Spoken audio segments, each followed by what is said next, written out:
Welcome, or should I say all aboard. We're going to get started, and those who are still signing on can join us as soon as they can. It is my pleasure to welcome you to our third annual Gala event, our second virtual event. I want to thank you for your support of Laubach Literacy New Brunswick. It helps us to achieve our mission to provide programs that improve the lives of New Brunswickers. We have continued to support learners and tutors throughout the pandemic. We have more and more learners turning to us, and we are finding ways to support them regardless of where they are in the province. I want to do a shout out to all of our sponsors, most of whom I believe are represented here tonight. And I want to note that they are all repeat supporters, having sponsored for 2 and 3 years in a row. TD Bank is back again as our title sponsor. We also have the Chartered Professional Accountants of New Brunswick, Northland Design Studio, McGuinness Cooper, KPMG, and Horizon Health Network. I would also like to thank a new supporter, Engaging Matters. And of course, we have to thank NBCC Moncton and their students and staff for the beautiful meal and all of their support. It's always my pleasure to work with the students. We have such a good time pulling together all of those videos for you. One thing all of our supporters understand is the importance of literacy and the doors it opens for people to improve their lives, support their families, and engage with their communities.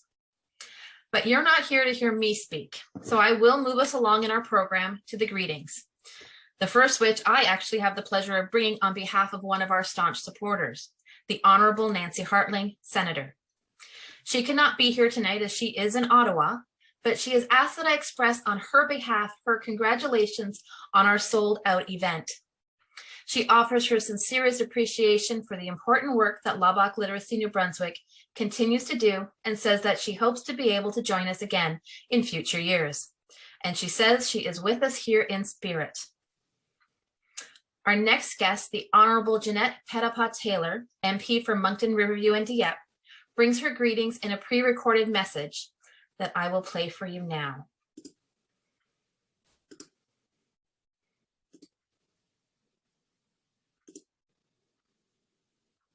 Hello everyone, bonjour tout le monde. Ici Jeanette Petitpas-Taylor, votre députée de Moncton, Riverview et Dieppe, et à titre de ministre des langues officielles du Canada, je suis heureuse de vous transmettre les salutations de votre gouvernement fédéral alors que vous célébrez les 4 décennies de service d'alphabétisation Laubach au Nouveau-Brunswick avec un gala virtuel. Over the course of 40 years, you have lived the Each One, Teach One model, which is at the core of Laubach's literacy philosophy. Depuis 40 ans maintenant, des milliers de bénévoles ont consacré leur temps à aider des milliers de leurs concitoyens au Nouveau-Brunswick à apprendre à lire et à écrire. That is a remarkable commitment, and I salute you. Je salue votre engagement et votre travail, and I hope all of you have a wonderful evening aboard the Orient Express, because Laubach Literacy New Brunswick's 40-year legacy is in our province is certainly worth celebrating. Bonne célébration tout le monde et bon 40e anniversaire. Continuez votre beau travail. Thank you.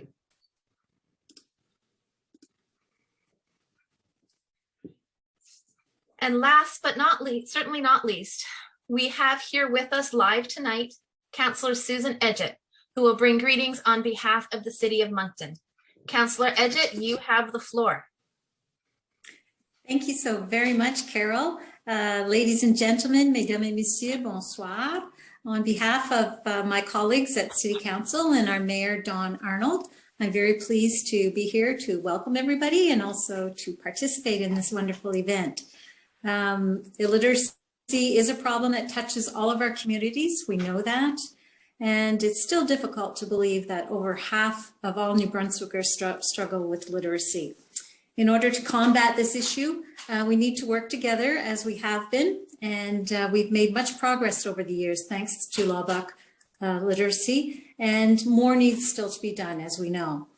Laubach Literacy continues to lead us in the right direction. It's something I'm familiar with because my mom has been a mentor over the many, many years. And so learning and to read and write was very important in my family, but not in everybody's family. So we need to continue to look for ways to support the learning of reading and writing in our communities. When looking at ways to fundraise for important causes such as this one, you certainly looked for activities that would bring us together, and food is one of those many ways. And in COVID times, I must congratulate you on having such a unique experience. This is the second year I participate, and what a wonderful event. I had a lovely meal here this evening, and it's really, it's almost like Christmas, isn't it? When you open the box and see all the wonderful gifts that are there to provide a scrumptious meal. The literacy and the education and awareness that the organization provides for and supports for adult literacy program in New Brunswick is magnificent. I'm not surprised that this event has sold out, because there is a lot of support for Laubach literacy in our city.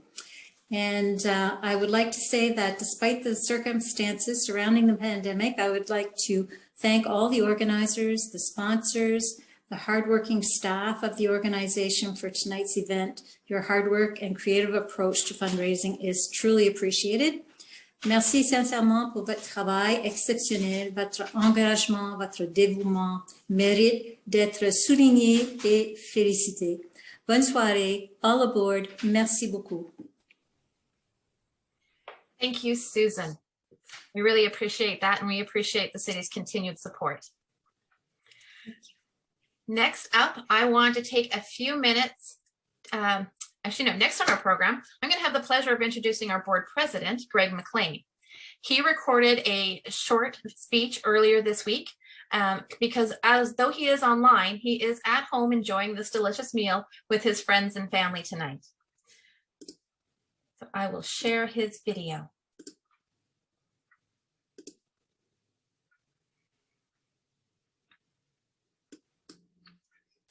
Good evening, everybody, and thank you for joining us on this culinary tour.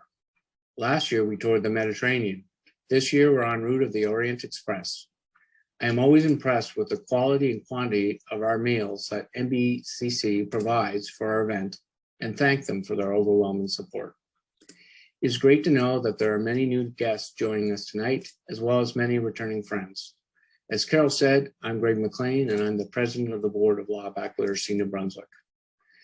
I have been with this organization for a number of years, and I am now in the last year of my last term as president of the board.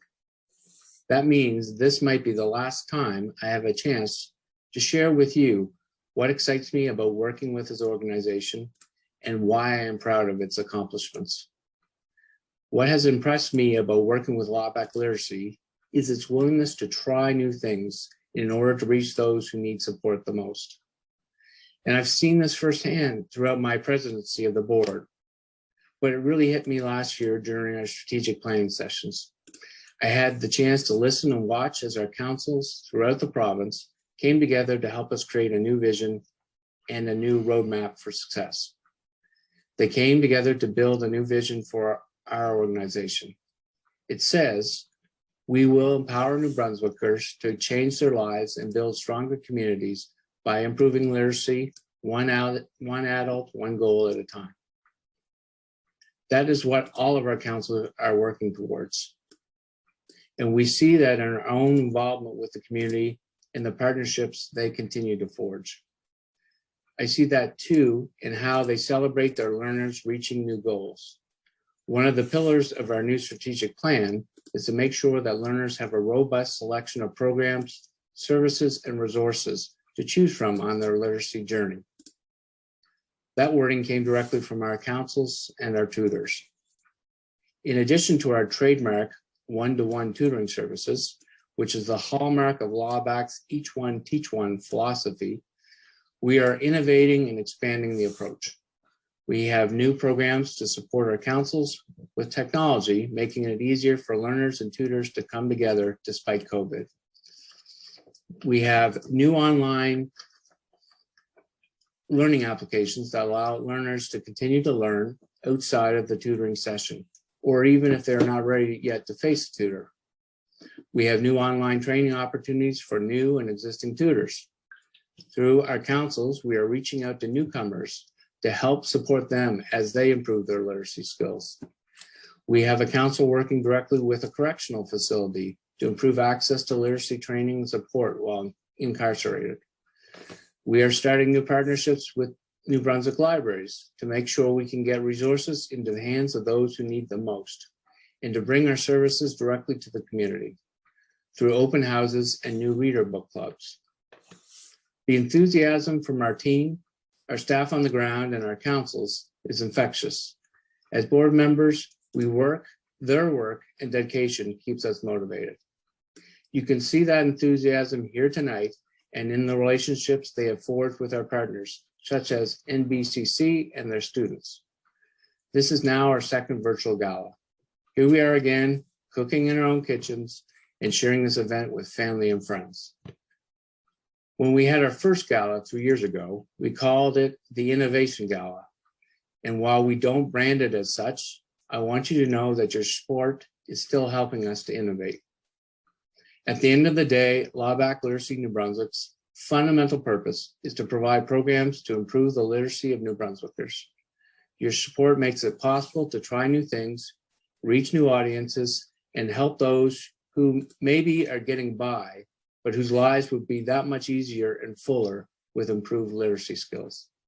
On behalf of the board for Laubach Literacy New Brunswick, we thank you for your support.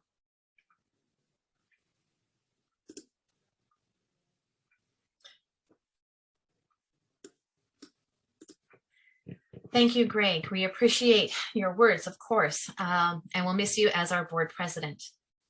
Next up, I want to take a few minutes to tell you about our silent auction.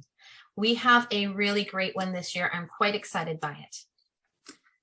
I am going to share that with you now. It's really easy for you to be able to remember. The site is 32auctions.com/allaboard. And one of the things I'm very excited to show you about is that we've already raised $947 and we've only been open for just a little while. So we're already 63.2% to our goal. And I'm sure with this kind of response, and certainly with the response we've had from all of our supporters, we will be well ahead of our goal. You are welcome to share the link with your family and friends if you like. We do offer delivery within the Greater Moncton area, or you can arrange a time for you to pick up your items. And if you're joining us from out of town and want us to send it to you, shipping will cost a little extra. We have opened our silent auction up not only to our gala guests this year, but to our volunteers, our councils, and their volunteers. One of the reasons we felt it was important to do this is because our auction is better because of their support. We had an idea. We're a literacy organization, and wouldn't it be great if we could share with others through this auction our own love of reading?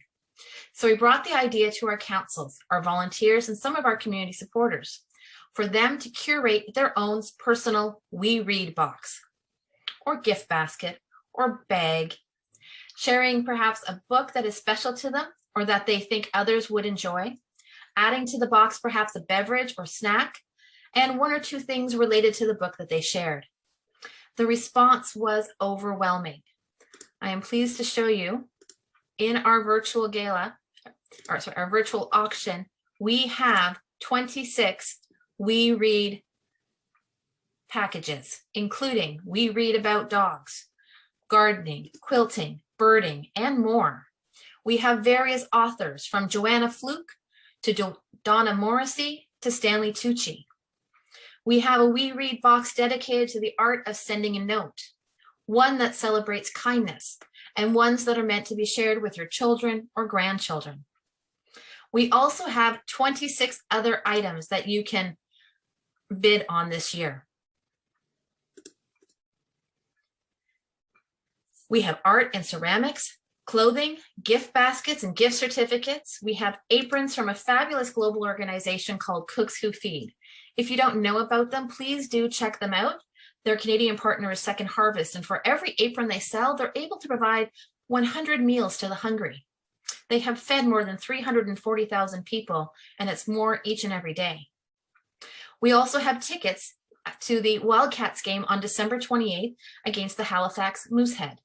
And we have an opera box for 4 at the Capitol Theatre for the event of your choice. 52 wonderful donations in all. You don't need to go to the mall to do your Christmas shopping this year. You can do it right here. So all you need to do is create an account.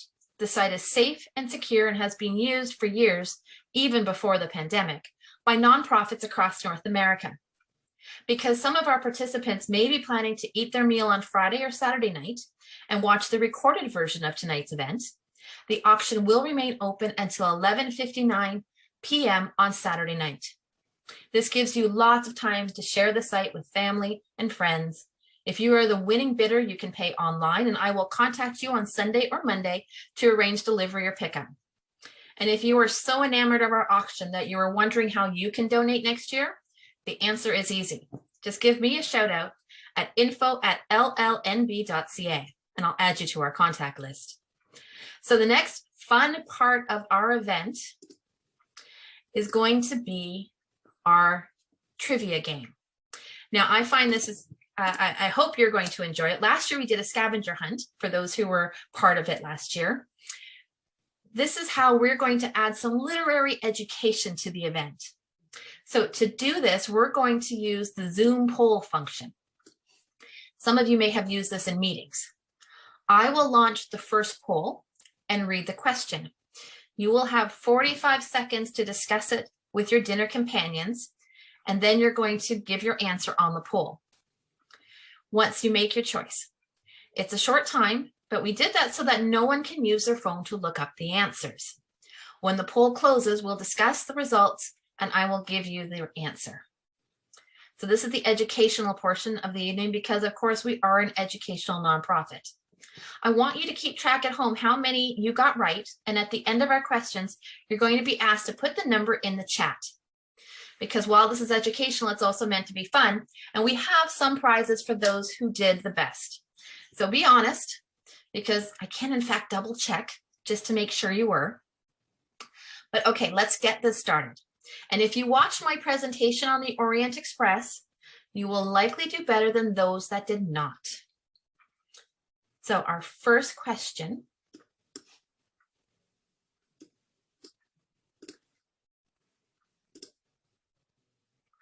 the Orient Express first began running in 1893.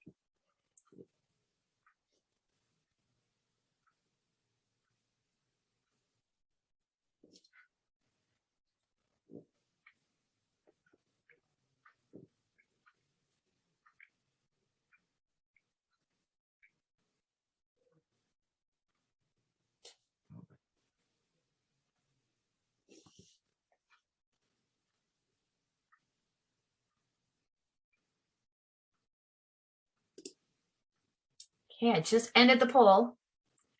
So 63% said it was true and 38% said false. Does anyone want to tell me why they thought it was true? Take yourself off mute, yell it out. Anyone?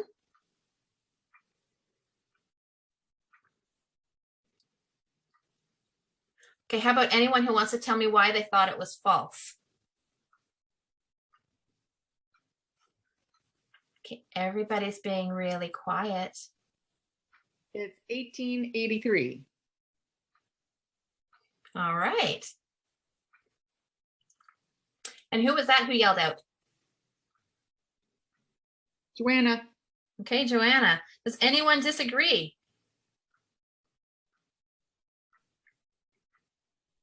Nope.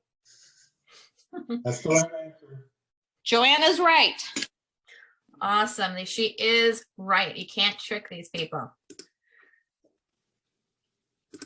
So the Orient Express first ran on June 5th, 1883, and it left Paris for Vienna. Vienna remained the route until October of that year. However, the test train for the Orient Express actually ran about 10 years, at least 10 years before that. So George Nagelmakers, a Belgian banker's son, invited his guests on a railway trip on the train Eclair de Luxe, the lightning luxury train. It Included in the original train, the baggage car, a sleeping coach with 16 beds, another coach with 14 beds, another one with 13, and another one with 12. And then they also had a restaurant coach and the baggage car.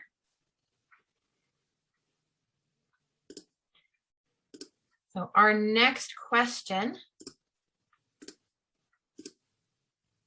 All sleeping cabins on the Orient Express have ensuite bathrooms.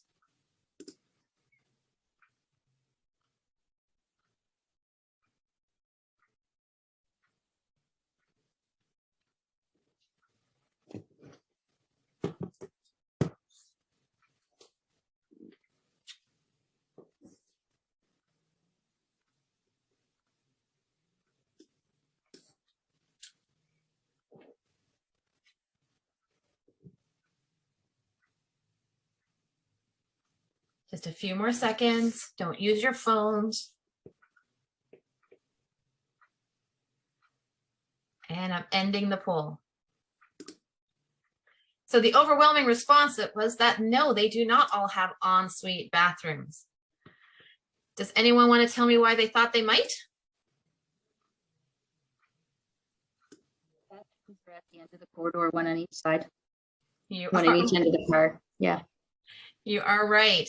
In fact, they've never had ensuite bathrooms. Only the Grand Suite on the new train has an ensuite bathroom. All of the sleeping cabins have only a vanity with a mirror and a wash basin.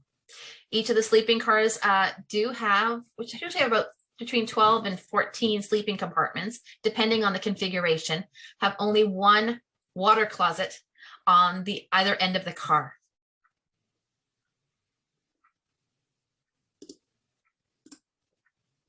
So our next question.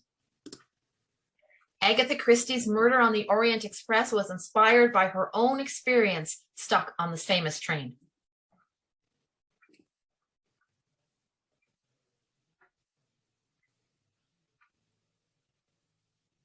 I feel like we should have Jeopardy music. I should have thought of that.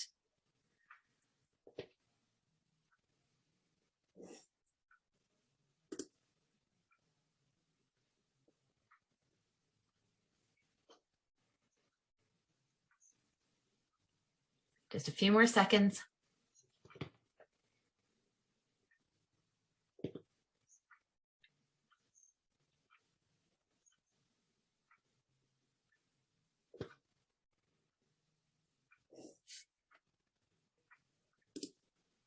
So the overwhelming response was that it was true. Does anyone know the story? Danielle, do you? I know you're an Agatha Christie fan. She got stuck due to heavy rains. You're Not right. snow. So just before Christmas in 1931, Agatha left her husband, Max Mallorin, who was an archaeologist, and traveled back by herself on the Orient Express. It was a catastrophic journey. And in retrospect, looking at the letter she wrote her husband as soon as she got home, which was around 6 in the morning, she had jotted down a full account of her adventures. And it turns out it was actually quite hilarious. If you have a chance to read the letter, it was a long one, but it certainly was a fun one. And it gave her not only the setting for one of her most famous works, but some of the elements for the characters as well.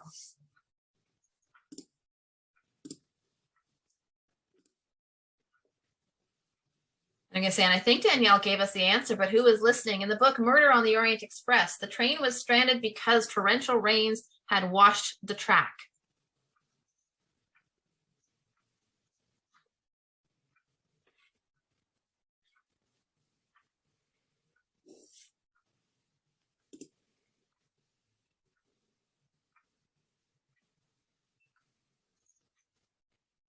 Well, we're about half and half here, neck and neck.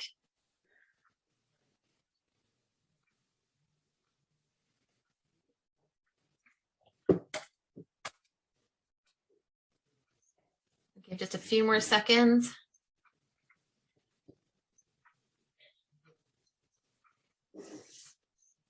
And I will end the poll. This was false. In the book, it was actually a snowstorm that stranded the passengers. It was on Agatha's journey, she was stranded because of the torrential rain. She says in her letter to her husband, "What a journey. We started out from Istanbul in a violent thunderstorm. We went very slowly during the night, and about 3 a.m. we stopped altogether." According to one of the engineers, she writes that he said it was all very difficult because the line was washed away in 3 places, 2 of them in Greek territory and 1 in Turkish territory. And they were arguing about whose job it was to mend it. So for question number 5, on the original Orient Express, chefs used a hollow potato to transport their grocery list to the railway staff between stops.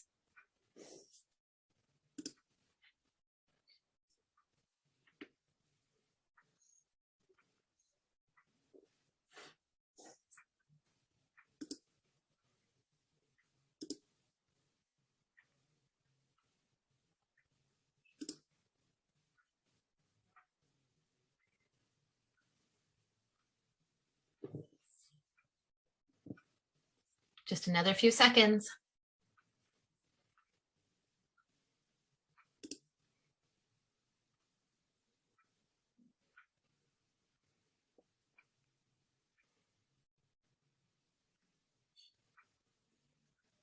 And we're going to end our poll.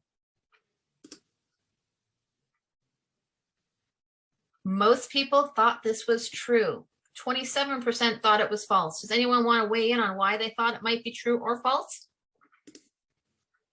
Who knows the real story?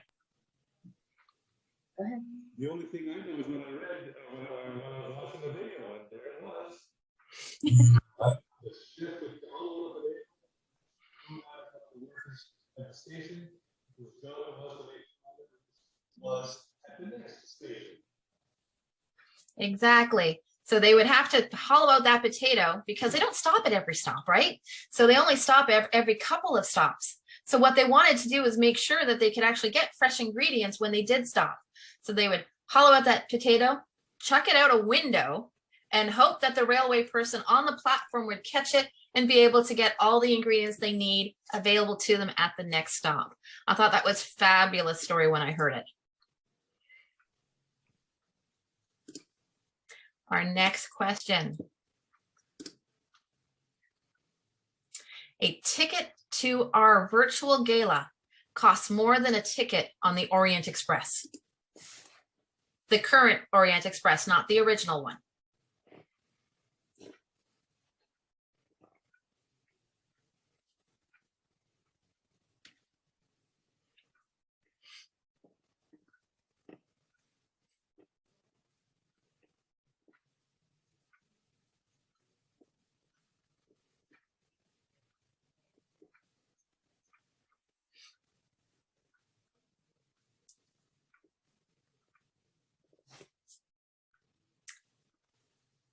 I'm going to end the poll.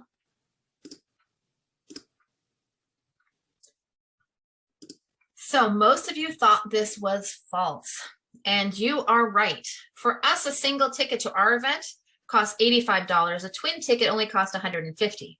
And for that, you get a 5-course meal that you get to eat in the comfort of your own home. Your bedroom and bathroom are likely only a few steps away, and you don't have to wear formal wear for dinner.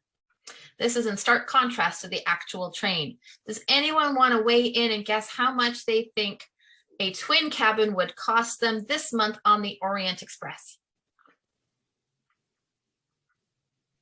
Go ahead. $4,000. $500. $6,700 False, but no scenario. US. A regular twin cabin will cost you $6,700. You have to walk down the hall still to use the washroom, possibly waiting for others to finish. And while the food is, of course, exquisite, you'll be dressing up for it. Formal wear is not only recommended, it is required. You'll be shamed out of the dining car if you show up in khakis or jeans, let alone your pajama bottoms. So the original train was very rustic. We know that. Well, we could think that anyway. Was it as rustic as it might be in 1883? Did it have, Did it have central heating, gas lighting, or hot water?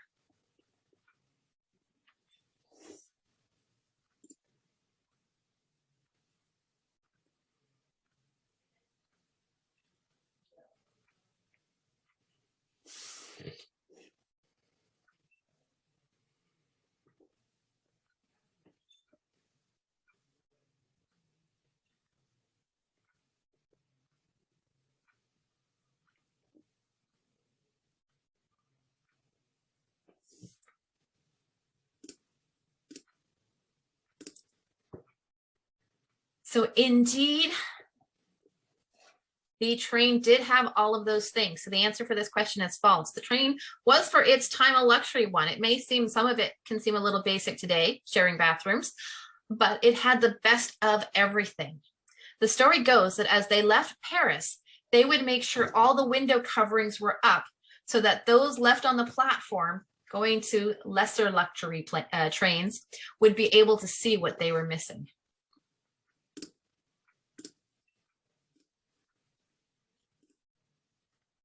Spies, both real and fictional, have been passengers aboard the Orient Express.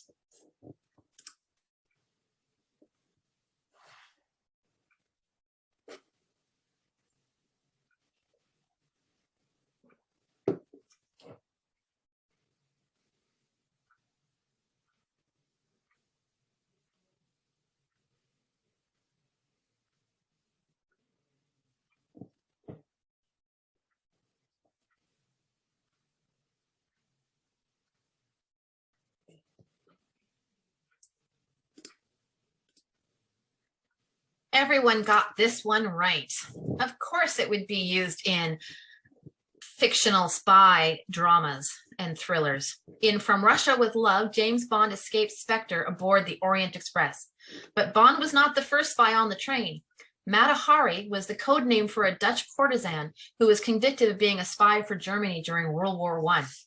The Orient Express actually played an important role in the war. Among other things, the armistice for World War I was signed on board the train. And in World War II, the French signed papers surrendering to Nazi Germany, also on the train. Our next question is about the famous sleuth, Hercule Poirot.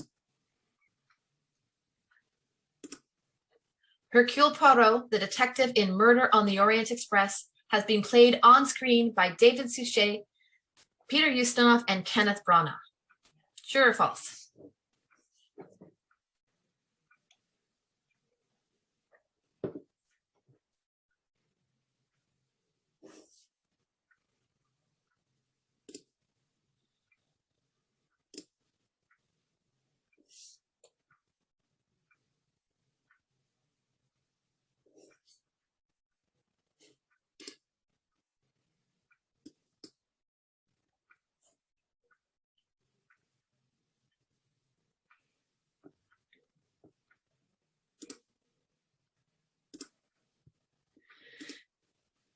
Most people thought it was true.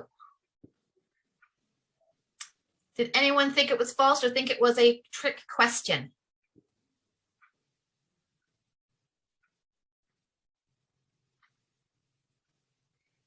All right, well, the actual answer is that it is true. Many actors have over the years played Agatha Christie's Belgian detective.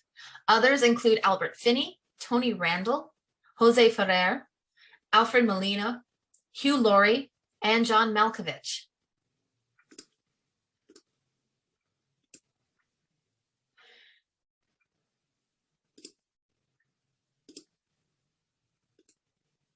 Our next question actually looks at another novel. The Orient Express train has played a role in many novels, including Bram Stoker's Dracula.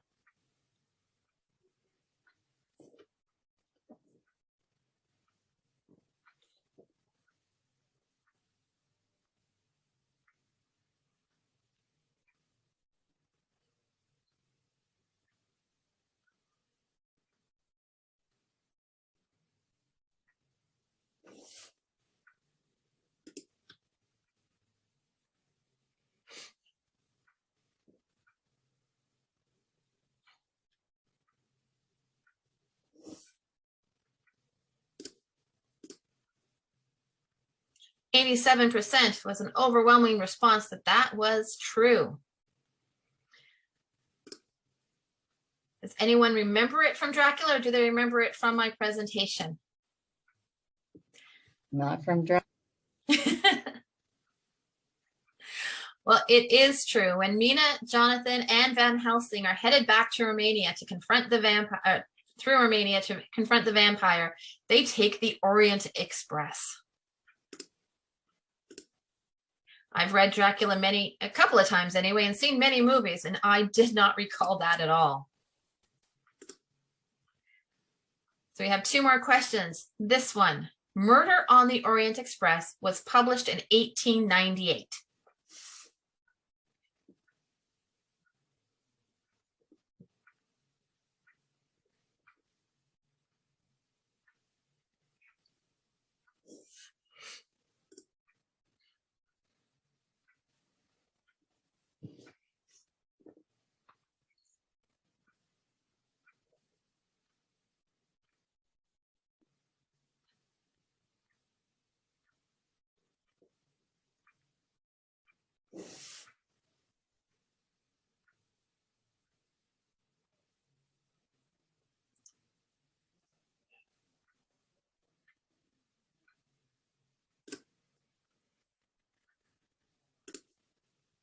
The results for this one were overwhelmingly false. And if you said false, you are correct.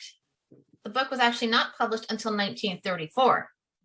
In 1898, Agatha Christie would have only been about 8 years old. She published her first book, which also featured Hercule Poirot, in 1920. The book was called The Mysterious Affair at Styles. Murder on the Orient Express was her 11th publication. It also had an alternate title, Murder in the Calais Coach, which had been published actually under that name as a 6-part serial in the US the year before in the Saturday Evening Post. And our last question. Have you been keeping track of how you've been doing? Graham Greene's novel, Stamboul Train, which was retitled Orient Express when it was published in the US, was published before Christie's Murder on the Orient Express.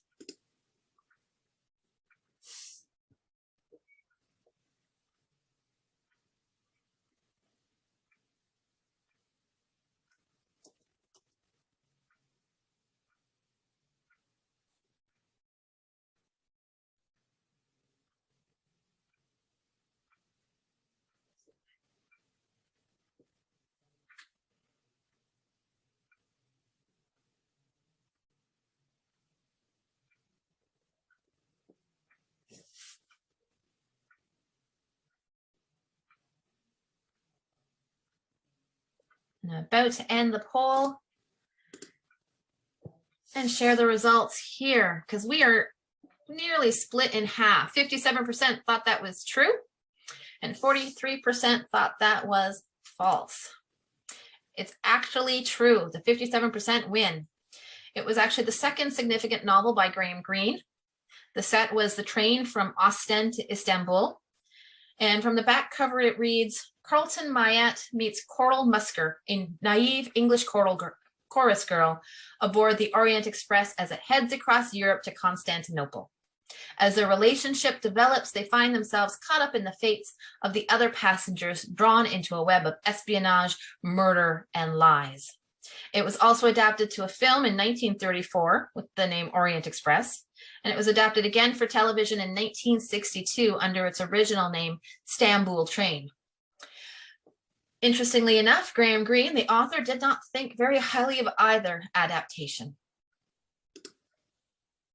So how did we do? Please put how you did in the comments. There was 12 questions you could have gotten. Did anyone get all 12?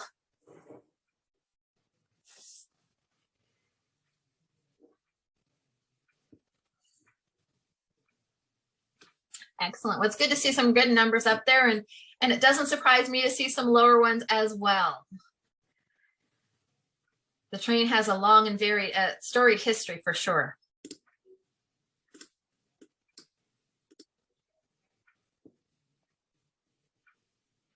So I'm going to take a look at the results further in the chat while you get to listen to our fabulous guest speaker. Oh, you guys are still all putting it in the chat. Thank you so much. Keep putting your results in.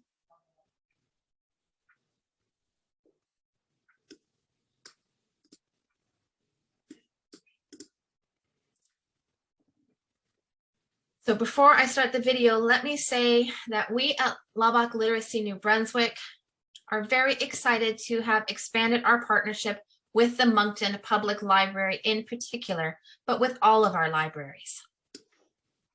One of the things we'll be launching in the new year as a pilot program in Moncton is a book club geared towards new adult readers. This may include our learners or others in the community and newcomers.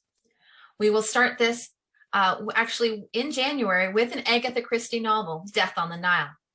We're also hosting a series of open houses at the library to showcase to potential tutors and learners what we do and offer.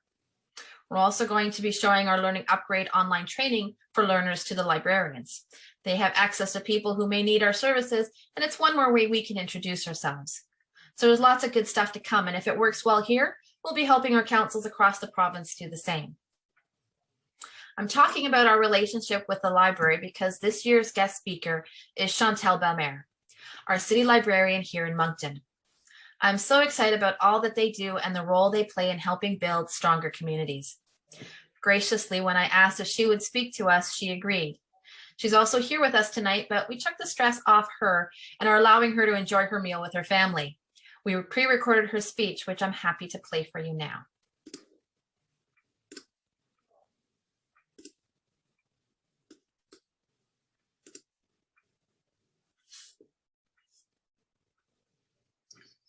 So first, I would like to thank Carol for the invitation. I had the pleasure of hearing a few of the excellent speakers you have had at past events. And it was like adult learners or business owners who have done an amazing job supporting their employees through their learning path. I certainly don't have a similar inspiring story to share, but as a reader and as a librarian, what I share in my day-to-day job is the love of reading and the love of lifelong learning. So preparing this, I had to ask myself, what could be of interest to a group of people like you who are here tonight to support adult literacy? I thought that maybe I should talk about how I became a librarian. So I grew up in poverty. My father had serious mental health issues and he couldn't work. He drank for most part of my childhood, and he was verbally abusive with my mother, with my siblings, and with myself. My mother sometimes had a job. Sometimes she was receiving EI or welfare. She was alone supporting 3 kids. I was a teen when she found the courage and the support to ask for divorce. So we couldn't afford music lessons. We couldn't play team sports. As for our family, the library was really the only place we could have access to because it was free. I was lucky that books were valued in my family. Everyone read. My siblings and I did really well in school. No learning disabilities, and education was valued at home. So I know I was lucky on that side. Books and I have always been good friends. When it was difficult at home, I was not alone in my room. I was with Anne of Green Gables. I was traveling the world through an illustrated world atlas. The local public library was a very welcoming place to me. I spent a lot of time there as a teen. So when I was a teen, I thought, wouldn't it be nice to work surrounded by books, to spend my days working at the library? And to be honest, when I started my master's degree to become a professional librarian, I didn't know much more about public libraries, other than that's where you can borrow books for free. I had no idea of the essential social and educational role of public libraries in a democratic society. I began my studies in 1997 when the internet was quite new. So remember, Google was founded in 1998. So if you wanted to gain knowledge about something at that time, you really needed access to books. As a university student, one could easily be under the impression that public libraries are for readers only. Why would someone go there if they don't read? In one of my first classes, we watched a video produced by a community organization like Laubach Literacy. It was an organization in Montreal. I remember the testimonials of adults, the barriers they faced in school. They didn't like it there for all sorts of reasons. Sometimes there was a lack of support at home or a learning disability that made it really difficult. I learned how people work hard to keep it a secret that they have trouble understanding written information. The video talked about strategies that people develop to hide the challenges they face. It was shocking to learn the percentage of adults who do not have enough literacy skills to meet the demands of everyday life. I had no idea that this would be the reality I would have to face as a librarian.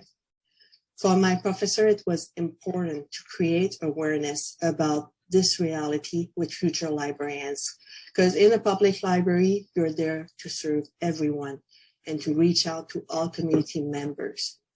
That's a core value that really spoke to me. My first experiences in public libraries made me realize that these institutions are in fact great equalizers. You can't buy all the books you want. You don't have a place to study. An internet connection is too expensive. There's a heat wave and it's too warm at your place. You have nowhere to go. You feel lonely. Libraries are there for all of these needs at no cost. They offer programs where you can connect with other community members with similar interests. They are a safe place to escape the elements or the hardships of life. Libraries have public computers and free Wi-Fi and staff who can help. And of course, there are tons of books, magazines, DVDs, audiobooks to check out for all ages and interests. There's a quote from author Caitlin Moran that I really like. A library in the middle of a community is a cross between an emergency exit, a life raft, and a festival. They are cathedrals of the mind, hospitals of the soul, theme parks of the imagination. On a cold, rainy island, they are the only sheltered public spaces where you are not a consumer, but a citizen instead. So what does it mean to share the love of reading with someone who struggles to read and write? What can we do as a community to share the love of reading and learning and to support those who find it challenging to read and write? I certainly don't have all the answers. At the library, we can make sure to have resources for different interests and reading levels. There is nothing more rewarding for our staff than being able to find the right book for someone. When a library patron comes back and says, you know, I really like what you recommended. What do I read next? That makes us happy. We can also offer free lifelong learning opportunities with the help of community partners. These include computer classes, financial literacy workshops, book clubs, information sessions about a variety of topics, second language conversation circles, and more. At the library, we see the effects of the digital divide every day and the stress it creates for people who are not able to use a computer or to make sense of long written instructions. Online forms aren't always user-friendly. And when you look for help, sometimes it's very hard to speak to another human. We meet people who need help with things like submitting an EI application or creating a resume, applying for a job, completing immigration procedures, understanding online banking, printing a pass to visit another province. That's a new one. Applying to a training program, and the list goes on. If we can't help people at the library, we point them out to resources or community organization who can. We don't teach one-on-one like the wonderful Laubach Literacy volunteers, but we do what we can in our own way. Every day at the library, we meet people who rely on the help and the kindness of library staff. Sometimes they trust us enough to share part of their story. They tell us all the library makes a difference in their lives. We admire people who decide to improve their reading and writing skills. We want to help that person who decided to improve their reading skills to better support their school-age children learning, or that person who wants to improve their chances to get a job that they would really like, or the person who is learning English as a second language. We know it can also be challenging for a parent who is not a reader to share the love of reading with their children. That's why we have so many family programs where kids can discover the love of reading along with their parents. No one walks into the library and tells us about their reading skills. Each person is unique in their needs and interests. It's our job at the library to listen and to help people find what they need. I have to say this is a great privilege. So thank you for being here. Thank you for supporting Laubach Literacy and the amazing work they do in our community.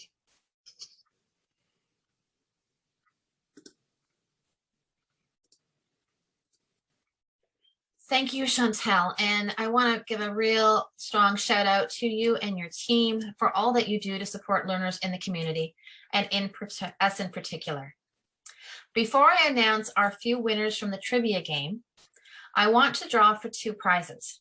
The first is our door prize. It's a gift basket of goodies. Everyone's name is in for that draw, and I have one of my companions here tonight who has been enjoying our meal while I've been up here talking to you. She is going to pick from this basket the winner.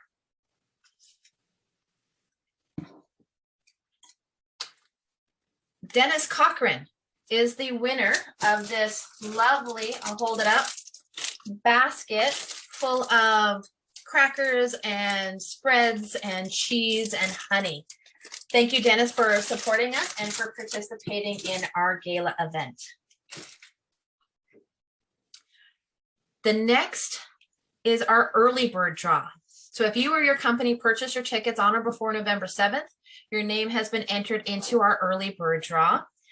Again, my companion here tonight, Michelle, is going to draw one name from this little box. She really doesn't want to be on camera. Kristen Steves, congratulations. What I have for you tonight, I think you will like very much. We had ordered these wonderful tote bags. This one, if you can see it, maybe it's kind of going in and out of focus. It is a tote bag full of all the Agatha Christie covers. So I hope you enjoy that. We will definitely arrange with both you and Dennis to get your prizes to you. Before I get to the trivia winners, I want to give a shout out to the volunteers who worked on deliveries today. I believe they're all here with us tonight. Gordon, Judy, Amy, and Molly, the time you volunteer to us is priceless, and I hope you know how much everyone here appreciates your support. And so, not to be corny, but if I could ask everyone to take themselves off mute for a moment and give them a round of applause for getting your food to you on time.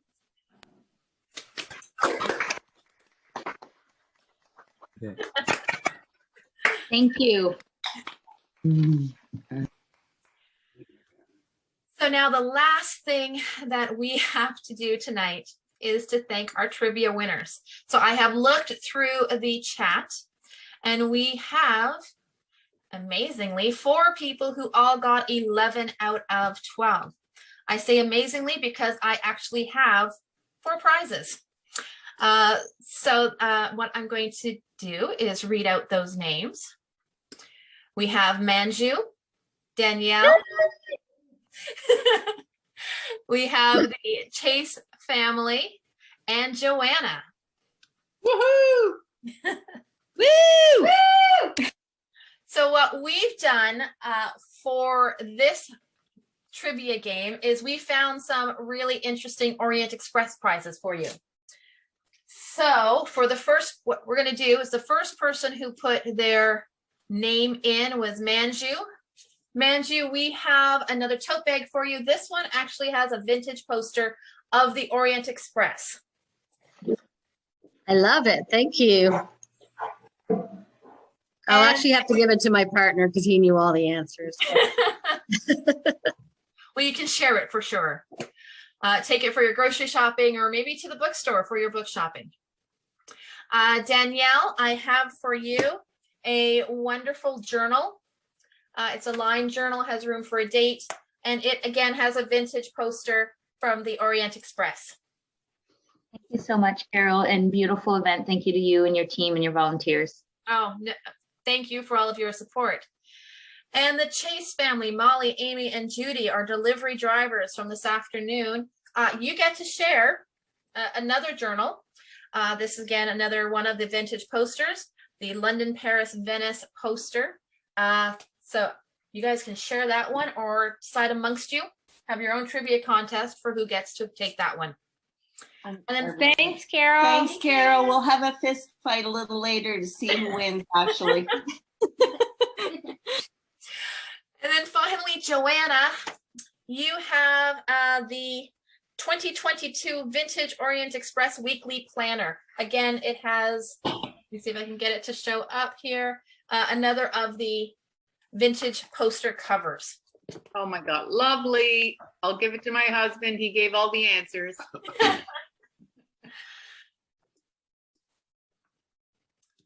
So that really does bring us to the end of the formal portion of our event. It was our pleasure to host you again tonight, and I hope you had a good meal and a good time. And of course, that we'll see you again next year, whether that's in person or online. Before we go, I will say, don't forget to check out the silent auction and to get something for yourself, or maybe get some of your Christmas shopping done. I'm going to sign off on Zoom now so I can go and have my dinner. Everyone, thank you again and have a very lovely evening. Thank you, Carol. Thank you, Carol. Thank you, Carol. Thank you, Carol. You're welcome. Great Enjoy. event. Great Thank you. I'm event. glad you could all be here. Thank you for the great work. Thank you, Carol.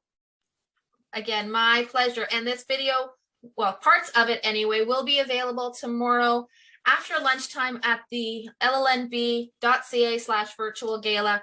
So if there's anything you missed because you were too busy stirring your risotto, feel free to go online and check it out again. Thanks again, everybody. Good night. Good night. night. Thanks.